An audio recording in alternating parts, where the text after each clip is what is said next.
receiving the usual health advice. And the results, as you certainly know, were very promising, more than 50% risk reduction in the intervention group in the incidence of diabetes. And now the question is, can this be repeated in other countries? And the answer is yes, it can be. In the US, PPP exactly the same, 58%, in the Netherlands 58%, in the UK 56%. China, India, a little bit less relative risk reduction, but if you look at the curves, the absolute risk reduction is identical with the others.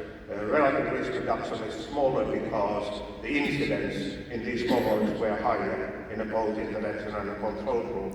So we have to always look both relative risk reduction and absolute risk reduction.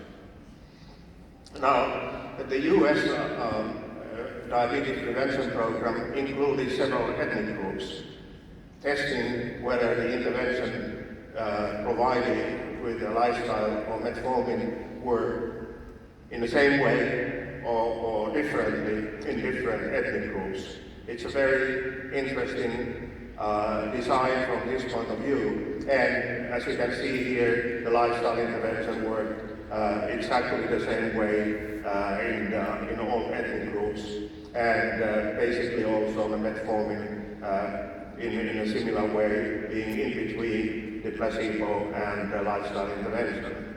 So again, proving the point that people are people regardless of their ethnicity or race, and therefore certain interventions, but when it comes to diabetes prevention, seem to be working in the same way. Now the meta-analyses have been carried out. A few publications have looked at it, and this is one from B&J 2 years ago. And you can see very clearly that the studies that were less than 2 years or maximum 2 years long, the intervention effect was identical basically in all studies. The risk reduction clearly is below 1.0, and altogether about 30% risk reduction in the pooled analysis. And the same way, you can see also the interventions that lasted 3 to 6 years. Again, all the studies show the effect, which is on the side of a benefit from the lifestyle intervention. In different countries, when it comes to Japan, Sweden, Finland, UK, the Netherlands, China, India, this study from Scotland with the South Asians, and so on.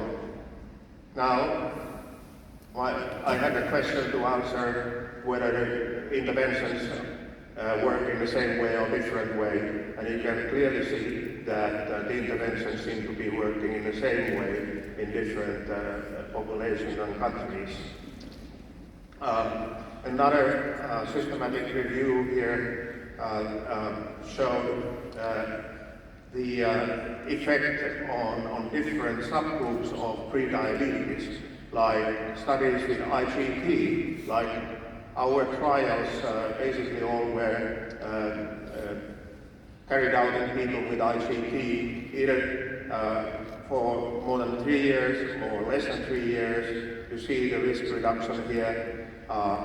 IFG or IGT, there was an effect as well, but IFG alone a little bit less.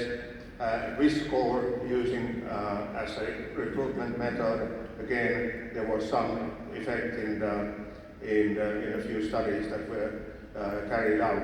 So it looks like that there is something, the IFG individuals seem not to benefit from lifestyle intervention as much as others. The different ethnic groups like American Indian and Alaska natives that have a very high risk of type 2 diabetes have been also included in the intervention trial. And the effect was here, you can see that there was a body weight change which became less over the years, but also changes in lipids were beneficial in this study. And those who had a weight loss more than 5 kilos had clearly less new cases of diabetes than those who had a less than 3 kilos weight loss. So it depends on the amount of weight change, really, what has been achieved, how much diabetes risk is reduced.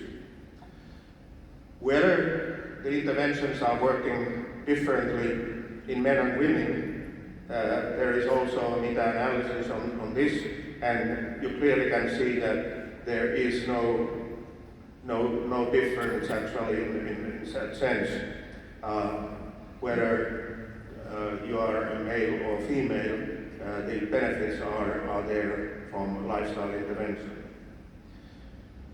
Then it comes to the real life or real world implementation programs, and this meta-analysis 5 years ago included 22 studies from real life and showed that there was about 2 kilogram weight reduction.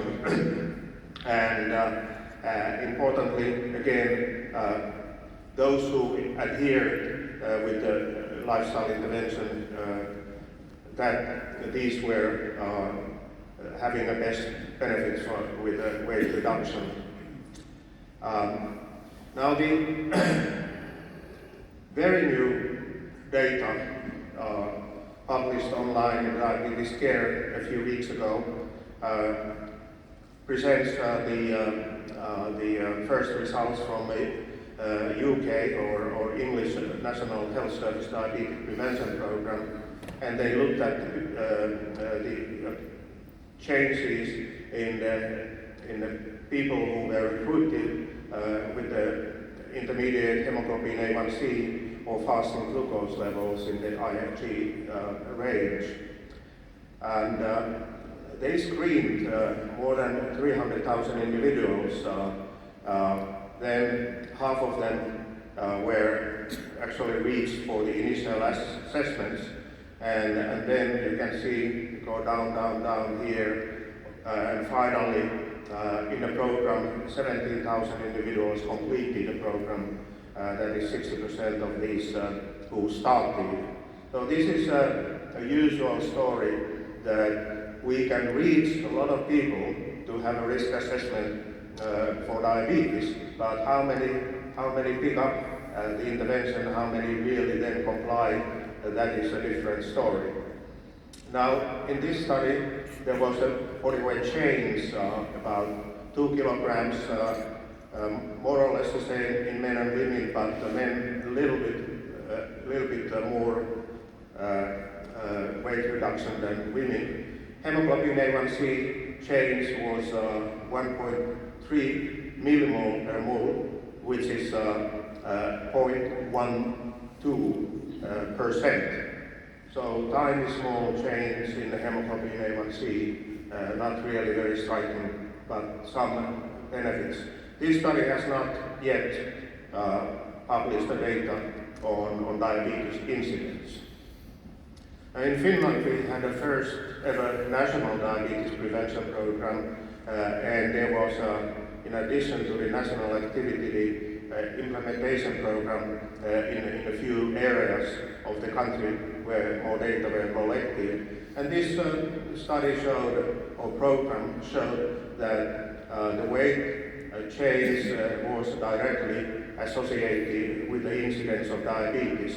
Those who lost more than 5% of body weight had about 70% less or lower incidence of type 2 diabetes compared with those who had a stable weight.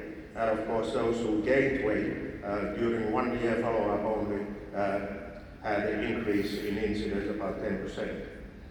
Now, if you compare these findings with our randomized controlled trial, the DPS, you see that there is exactly the same kind of a trend. So whether in a trial setting or community primary care setting, if people are high-risk individuals are able to make a lifestyle changes and using an indicator body weight change, the benefits are very, very clear. Also, in a primary care in Barcelona, they screened with the FINT risk diabetic risk score individuals who visited primary care and randomized people to the usual intervention that they had, and then intensified intervention, and there was about 50% risk reduction with the intensified intervention. So very similar findings than the proof of a concept randomized controlled trials. Now the modern time is using the different ways of implementing the intervention, especially applying digital supporting programs like this one from Finland. Actually, in this fall, after this session, they will present their results from this study. Recently, there was a publication also about vitamin D supplementation. I just take it because it has been proposed that this